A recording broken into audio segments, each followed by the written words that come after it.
Welcome to week 11. And again, in this particular week, you're asked to make a video, but this time the video is of yourself. And it's a 2 to 3 minute video, and don't make it any longer, of yourself describing your role as a teacher who embraces the Cognitive philosophy to learn, lead, and serve. And you can include your teaching philosophy, technology, and how you would implement the Christian worldview and compassion. Now, this could be a resume item. Imagine if you complete this and put a link in your video to a little video, in your resume to a video about yourself. It could be very powerful. So take some time. It talks about making sure the quality is good. I urge you to not put it in OneDrive, although you may, but put it on YouTube where you can share the link with me and then share the link with others as you need.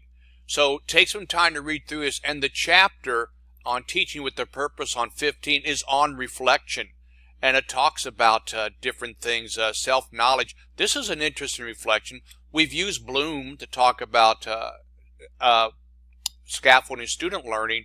Here's one to consider with your own teaching. And also reflective tools, the video that you use in journaling.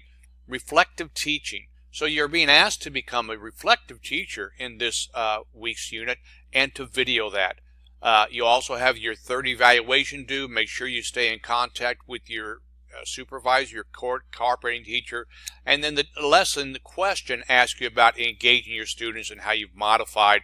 By now, I'm sure you've had a lot of things you modified on this. It focuses on engagement and how you achieve that. It's a great lesson. I look forward to seeing what you come up with.